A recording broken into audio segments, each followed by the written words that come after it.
తెలంగాణ రాష్ట్రంలో రాబోయే లోక్సభ ఎన్నికలకు అత్యధికంగా ఆశావహులున్న పార్టీ కాంగ్రెస్ పార్టీ. ఎందుకంటే అధికారంలో ఉంది. అధికారంలో ఉంటే సహజసిద్ధంగా ఆర్థిక వనరులు పుష్కలంగా ఉంటాయి. అందువల్ల గెలిచినా ఓడినా వాళ్ళకు మంచి అవకాశం అని చెప్పి ప్రతి ఒక్కరూ లోక్సభ సీటు కోసం దరఖాస్తులు పెట్టి వాళ్ళ ప్రయత్నాలు వాళ్ళు చేస్తున్నారు. ఇక ప్రతి నియోజకవర్గంలో తీవ్రమైన పోటీ నెలకొన్నది. బీఆర్ఎస్ పార్టీలోనూ బీజేపీలోనూ దాదాపు వాళ్ళకి ఇంత పోటీ లేదు. ఇక్కడ 9 మంది సిట్టింగులు ఉన్న చోట కూడా బీఆర్ఎస్లో పెద్ద పోటీ లేదు. కాంగ్రెస్ ఏమైంది, వీళ్ళు గెలిచింది 3 సీట్లు. ఆ 3 సీట్లు ఖాళీ అయిపోయినాయి. మల్కాజ్గిరిలో రేవంత్ రెడ్డి ముఖ్యమంత్రి అయ్యాడు. భువనగిరిలో కోమటిరెడ్డి వెంకటరెడ్డి మంత్రి అయ్యాడు. నల్గొండలో ఉండే ఉత్తమ్ కుమార్ రెడ్డి మంత్రి అయ్యాడు. బలమైన 3 నాయకులు పార్లమెంటుకు కాకుండా శాసనసభకు పోటీ చేసి మంత్రులయ్యారు. ఇక ఇప్పుడు ఆశావహుల జాబితా చూస్తే చాంతాడంత జాబితా ఉంది. ఇక దీనికి రాష్ట్ర కమిటీ వడపోత, మళ్ళీ కేంద్ర కమిటీకి వెళ్ళాలి. అయినా కూడా తెలంగాణ రాష్ట్రంలో రాబోయే పార్లమెంట్ ఎన్నికల్లో భారతీయ జనతా పార్టీకే అవకాశాలు, ఎక్కువ సీట్లు వచ్చే అవకాశాలు కనపడుతున్నాయి. జనవరి 22న రాముని ప్రతిష్ట అయోధ్య, అది బాగా తెలంగాణ రాష్ట్రంలో ప్రభావాన్ని చూపబోతూ ఉంది. గ్రామాల్లో, పట్టణాల్లో ఎక్కడ చూసినా జై శ్రీరామ్ అనే నినాదం మారుమోగిపోతూ ఉంది. ఇక్కడ రాష్ట్రంలో ఎవరున్నా దేశాన్ని, ధర్మాన్ని కాపాడటానికి ఏక్ భారత్, శ్రేష్ఠ భారత్, అఖండ భారత్, వికసిత్ భారత్, చైనా వాడికి, పాకిస్తాన్ వాడికి పోయించాలంటే అది కేవలం మోడీ వల్ల సాధ్యమని చెప్పి మన దేశంలో జాతీయ స్థాయిలో మోడీనే ప్రధానమంత్రిగా ఉండాలని శాసనసభ ఎన్నికల్లో నవంబర్ 30 రోజున వేరే పార్టీలకు ఓటేసిన వాళ్ళు కూడా గ్రామీణ వాసులు, రైతులు, కౌలు రైతులు, మహిళలు, యువకులు, ఉద్యోగులు అందరూ కూడా, ఇంకా గ్రామీణ వాసులైతే వాళ్ళ భాషలో అరే మోడీ మగాడ్రా ఈ విధంగా మాట్లాడుకోవటం. కనుక ప్రధానమంత్రి మోదీ హవాతో అత్యధికంగా భారతీయ జనతా పార్టీ 10 సీట్ల వరకు కైవసం చేసుకునే అవకాశం ఉంది. కాంగ్రెస్ పార్టీకి గతంలో సాధించిన సంఖ్య మిగలచ్చు. కాంగ్రెస్ పార్టీకి ఖమ్మం, నల్గొండ, మహబూబాబాద్ ఈ 3 అవకాశాలు కనపడుతున్నాయి. మిగతా సీట్లలో భారతీయ జనతా పార్టీ ఆధిక్యత ఉన్నది. ఇక ఎంఐఎం పార్టీ హైదరాబాద్ సీట్ని కైవసం చేసుకుంటుంది. టీఆర్ఎస్ పార్టీ ఈ పార్లమెంట్ ఎన్నికల్లో 1-2కే పరిమితమయ్యే అవకాశం ఉంది. ఇక మనం ఆశావాహుల జాబితా చూస్తే ఆదిలాబాద్లో నరేష్ జాదవ్, సేవాలాల్ రాథోడ్, రమేష్ రాథోడ్ అంటే మాజీ ఎంపీ కాదు, ఈయన ఐఆర్ఎస్ అధికారి, ఇన్కమ్ ట్యాక్స్ అధికారి, ప్రభుత్వ సేవల నుంచి కేంద్ర ప్రభుత్వ అధికారిగా ఉండి ఆదిలాబాద్ నుంచి కాంగ్రెస్ పార్టీ తరపున పోటీ చేయాలని ఆశిస్తున్నాడు. ఇక వరంగల్ అద్దంకి దయాకర్, సిరిసిల్ల రాజయ్య, దొమ్మాటి సాంబయ్య, సర్వేస్ సత్యనారాయణ, బక్కా జడ్సన్. మహబూబాబాద్లో మాజీ కేంద్ర మంత్రి బలరాం నాయక్, బెల్లయ్య నాయక్, నెహ్రూ నాయక్. ఖమ్మంలో తెలంగాణ రాష్ట్ర కాంగ్రెస్ కమిటీ సోనియా గాంధీని పోటీ చేయమని అడిగారు. ఆమె పోటీ చేయకపోతే ఆశావాహులు చాలామంది ఉన్నారు.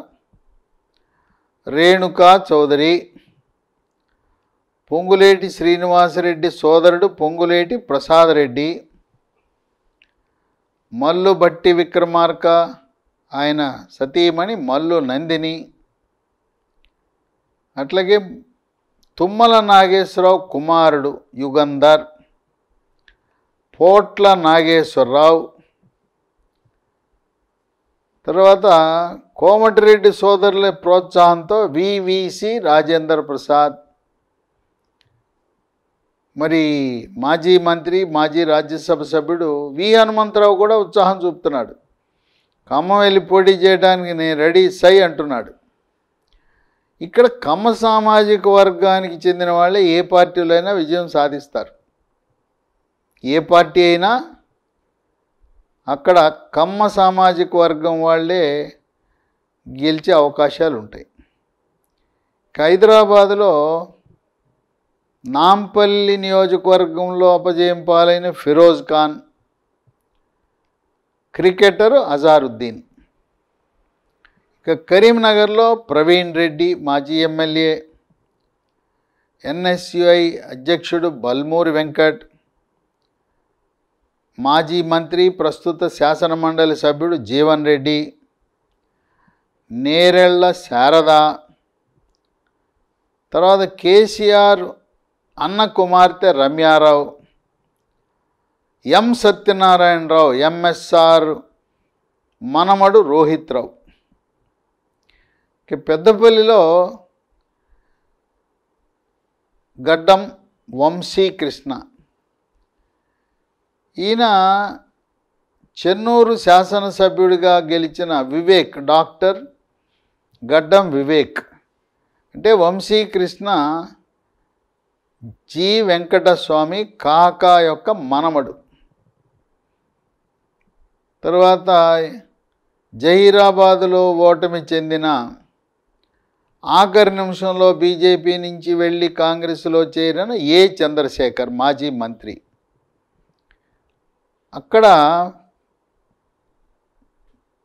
నల్లాల ఓదేలు, ఈయనకి శాసనసభ సీటు ఇవ్వాలి కానీ జి వివేక్ వెళ్ళటం వల్ల ఆయనకి సీట్ ఇవ్వలేకపోయారు. ఓదేలికి నీకు లోక్సభ సీట్ ఇస్తామని హామీ ఇవ్వటం జరిగింది. ఇక నిజామాబాద్లో కార్యనిర్వాహక అధ్యక్షుడు వర్కింగ్ ప్రెసిడెంట్ మహేష్ కుమార్ గౌడ్, ఆయన పోటీ చేయాలనుకున్నాడు, శాసనసభకి అవకాశం దొరకల, ఆయన పేరు. తర్వాత బాల్కొండ నియోజకవర్గంలో పోటీ చేయాలనుకుని అవకాశం దొరక ఆయన అనిల్, అట్లాగే డి శ్రీనివాస్ మాజీ పిసిసి అధ్యక్షుడు ధర్మపురి సంజయ్, మాజీ మంత్రి ప్రస్తుత శాసనమండలి సభ్యుడు జీవన్ రెడ్డి. మెదక్కి సినీ నటి మాజీ ఎంపీ విజయశాంతి కానీ, జగ్గారెడ్డి కానీ, జగ్గారెడ్డి సతీమణి నిర్మల జగ్గారెడ్డి పేర్లు వినపడుతున్నాయి. జహీరాబాద్లో సురేష్ షెట్కర్, ఆయనకి శాసనసభ సీటు తిరస్కరించినప్పుడే కొన్ని కారణాల వల్ల ఇవ్వలేనప్పుడు ఎంపీగా సీట్ ఇస్తామన్నారు. గతంలో ఎంపీగా పోటీ చేశాడు సురేష్ షెట్కర్. ఏనుగు రవీందర్ రెడ్డి కూడా ప్రయత్నం చేస్తున్నాడు. మల్కాజ్గిరి మైనంపల్లి హనుమంతరావు, హరివర్ధన్ రెడ్డి. ఇక్కడ విశేషం ఏంటంటే రేవంత్ రెడ్డి నా సీటు కదా, నా సోదరుడిని కొండలరెడ్డిని పెడితే ఎలా ఉంటుంది మల్కాజ్గిరి అని రేవంత్ రెడ్డి ఆలోచన చేస్తున్నాడు. సికింద్రాబాద్ అనిల్ కుమార్ యాదవ్, వినోద్ రెడ్డి, నవీన్ యాదవ్. అట్లాగే దివంగత నేత మాజీ కేంద్ర మంత్రి, కాంగ్రెస్ రాజకీయాల్లో చక్రం తిప్పిన రాజకీయ దురంధరుడు, కేంద్ర న్యాయశాఖ మంత్రిగా పనిచేసిన పి శివశంకర్ కుమారుడు డాక్టర్ వినయ్ కుమార్, పి వినయ్ కుమార్. ఆయన కూడా సికింద్రాబాద్ సీట్లో కాంగ్రెస్ పార్టీ తరపున పోటీ చేయాలని ఆలోచన చేస్తున్నాడు. చేవెళ్ళ పారిజాత నరసింహారెడ్డి, ఈమెకి శాసనసభ సీటు ఇవ్వాలనుకున్నారు, కొన్ని కారణాల వల్ల ఇవ్వలేకపోయారు. ఆమెను ఒప్పించి నీకు లోక్సభ సీట్ ఇస్తామని చెప్పారు. మహేశ్వరంలో సీట్ ఇవ్వని కారణం వల్ల ఇప్పుడు లోక్సభ ఇస్తామంటున్నారు. కేఎల్ఆర్ కిచ్చన గారి లక్ష్మారెడ్డి పేరు కూడా వినపడతా ఉంది. ఇక మర్రి చెన్నారెడ్డి మనమడు మరి ఆదిత్యరెడ్డి. అట్లాగే మరొక ఆసక్తికరమైన విషయం ఏంటంటే, తాండూరులో పట్నం మహేందర్ రెడ్డి, పైలట్ రోహిత్ రెడ్డి మధ్యలో విభేదాలు సమస్య పోలా. ఎన్నికల ముందు కలిసినట్టుగా కనిపించింది, కానీ చేవెళ్ళ లోక్సభ సమీక్ష సందర్భంగా మళ్ళీ ఆ గ్రూపు తగాదాలు, పట్నం మహేందర్ రెడ్డి గ్రూపు, పైలట్ రోహిత్ రెడ్డి గ్రూపులు రెండు ప్రస్ఫుటంగా బయటపడినాయి. అందువల్ల మహేందర్ రెడ్డి పార్టీ మారి కాంగ్రెస్ పార్టీలో చేవెళ్ళ లోక్సభకు పోటీ చేస్తారనే ఊహాగానాలు ఉన్నాయి. మహబూబ్ నగర్ వంశీ చందర్ రెడ్డి, మాజీ కల్వకుర్తి శాసనసభ్యుడు. సీతా దయాకర్ రెడ్డి, ఆమె తెలుగుదేశం పార్టీ నుంచి కాంగ్రెస్లో చేరింది. ఆమె 35 సంవత్సరాల పాటు తెలుగుదేశం పార్టీలోనే పలుమార్లు ఎమ్మెల్యేగా ఆమె భర్త దయాకర్ రెడ్డి ఇద్దరు కూడా తెలుగుదేశం పార్టీలోనే పూర్తి సమయాన్ని, జీవితాంతం వాళ్ళు ఆ పార్టీలోనే ఉన్నారు. సీతా దయాకర్ రెడ్డి పేరు కూడా మహబూబ్ నగర్ పరిశీలన ఉంది. ఇక జీవన్ రెడ్డి అని ఒక ఎంఎస్ఎన్ ఫార్మా కంపెనీ, ఈ ఫార్మా కంపెనీ యజమాని పరిశీలిస్తున్నారు. ఒక వనపర్తికి చెందిన యూత్ కాంగ్రెస్ నేత శివసేనారెడ్డి కూడా మహబూబ్ నగర్కి ఆశిస్తున్నాడు. నాగర్ కర్నూల్, అదే నియోజకవర్గం నుంచి గెలిచిన డాక్టర్ మల్లు రవి, దాదాపు ఆయనకి సీటు ఖరారు. ఈయన రేవంత్ రెడ్డికి కుడి భుజం లాంటివాడు. సీనియర్లు అందరూ రేవంత్ రెడ్డికి సహాయ నిరాకరణ చేసిన సమయంలో సీనియర్గా, రాష్ట్ర ఉపాధ్యక్షుడిగా అండగా కాంగ్రెస్ పార్టీలో నిలిచిన ఏకైక వ్యక్తి డాక్టర్ మల్లు రవి. అక్కడ నాగర్ కర్నూలు, అచ్చంపేటలో పాదయాత్ర చేస్తే రేవంత్ రెడ్డిని వెంట పెట్టుకుని పాదయాత్రలో పాల్గొని సీనియర్లందరూ ఈ రేవంత్ రెడ్డిని ఎవరు చేయమన్నారు పాదయాత్ర అని ప్రశ్నించిన రేవంత్ రెడ్డికి ఆది నుంచి నేటి వరకు బలమైన అండగా, కొండంత అండగా నిలిచిన వ్యక్తి డాక్టర్ మల్లు రవి. దాదాపు ఆయనకి సీటు ఖరారు. అలంపూర్ నియోజకవర్గంలో ఓటమి చెందిన జాతీయ కార్యదర్శి సంపత్ కుమార్ కూడా నన్ను పరిశీలించండి అంటున్నాడు. ఇంకొక ఆయన దొరకొండ వెంకటేష్ కూడా నేను కూడా ఉన్నాను అంటున్నాడు. నల్గొండలో జానారెడ్డి నేను పోటీ చేయను, నా కుమారుడు నాగార్జున సాగర్లో జయవీర్ రెడ్డి శాసనసభ్యుడయ్యాడు, ఇంకో కుమారుడు రఘువీర్ రెడ్డి ఉన్నాడు, ఆయనకి నల్గొండ సీట్ ఇస్తే నేను గెలిపిస్తాను, హైకమాండ్ చెబితే నీ కుమారుడు కాదు జానారెడ్డినే పోటీ చేయమంటే జానారెడ్డి నల్గొండ నుంచి పోటీ చేయడానికి సిద్ధం. అయితే శాసనసభ సీట్ల సందర్భంగా సూర్యాపేట సీటు దామోదర్ రెడ్డి మాజీ మంత్రికి కేటాయించినప్పుడు రేవంత్ రెడ్డికి అత్యంత సన్నిహితుడైన పటేల్ రమేష్ రెడ్డికి హామీ ఇచ్చారు, నీకు లోక్సభ సీట్ ఇస్తామన్నారు. మరి హామీకి కట్టుబడి ఉంటారా? జానారెడ్డి కుమారుడికి ఏమన్నా పరిశీలిస్తారా? ఏదైనా నల్గొండ ఇది కాంగ్రెస్ గెలిచే స్థానం కనుక హోరాహోరీ ఉంటుంది. ఇక్కడ వేచి చూద్దాం ఎవరికి కాంగ్రెస్ హైకమాండ్ మొగ్గు చూపుతుందో. భువనగిరిలో చామల కిరణ్ కుమార్ రెడ్డి, ఎల్బీ నగర్లో ఓటమి చెందిన మాజీ ఎంపీ మధు యాష్కి గౌడ్. ఇంకొక విశేషం ఏంటంటే కోమటిరెడ్డి రాజగోపాలరెడ్డి సతీమణి కోమటి లక్ష్మి కూడా భువనగిరి నుంచి పోటీ చేయాలని ఆసక్తి చూపిస్తూ ఉంది. ఇక తీన్మార్ మల్లన్న ఆయన కూడా నన్ను భువనగిరికి పరిశీలించండి అంటున్నాడు. కానీ తీన్మార్ మల్లన్న గతంలో నల్గొండ, వరంగల్, ఖమ్మం ఈ 3 జిల్లాలకు సంబంధించిన గ్రాడ్యుయేట్ ఎన్నికల్లో బాగా కృషి చేశాడు, బాగా ఓట్లు సాధించాడు. ఇప్పుడు ఆయనకి ఆ సీట్ ఇస్తే త్వరలో అది పల్లా రాజేశ్వరరెడ్డి రాజీనామా చేయటం వల్ల ఆ సీటు ఖాళీ అయింది.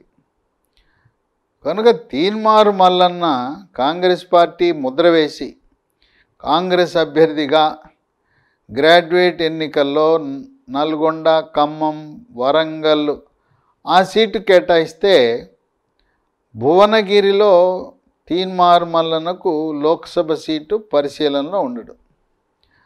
ఈ విధంగా అనేక మంది ఆశావహులున్నా కాంగ్రెస్ పార్టీకి గతంలో గెలిచిన మల్కాజ్గిరి చెయ్యి జారినట్టే. మల్కాజ్గిరి పరిధిలో ఉండే 7 అసెంబ్లీ నియోజకవర్గాల్లో ఒక్క ఎమ్మెల్యే కూడా గెలవలా. ఆ మల్కాజ్గిరి పరిధిలో ఉండే ఒక్క డివిజన్లో కూడా కాంగ్రెస్ పార్టీ మున్సిపల్ ఎన్నికల్లో విజయం సాధించలా.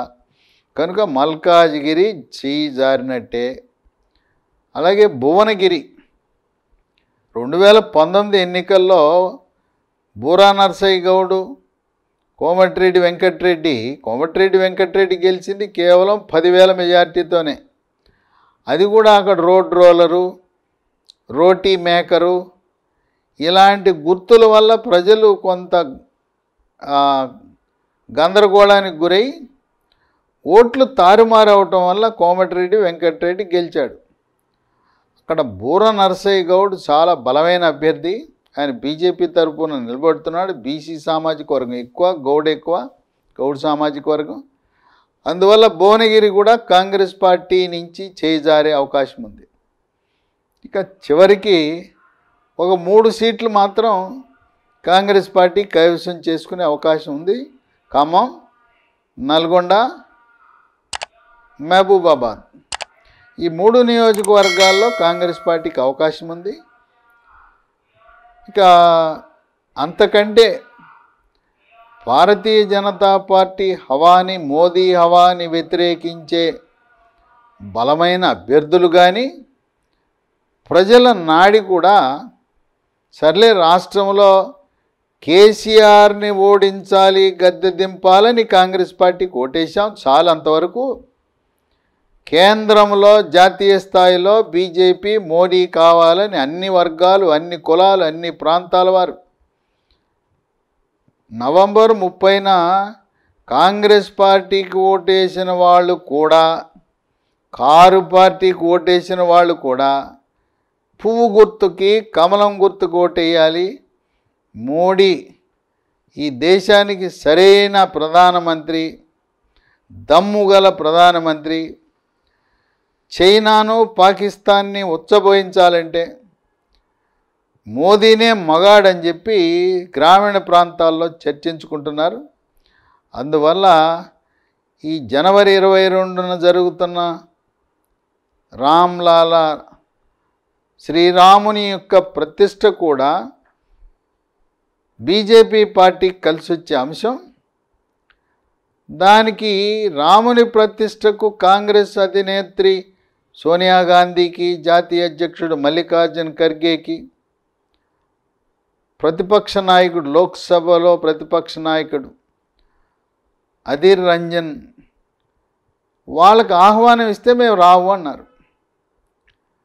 అంటే శ్రీరాముని యొక్క ప్రాణప్రతిష్టకు గౌరవప్రదంగా సోనియా గాంధీని, మల్లికార్జున్ ఖర్గేని, అధీర్ రంజన్ చౌదరిని ఆహ్వానిస్తే ఆహ్వానాన్ని తిరస్కరించటం,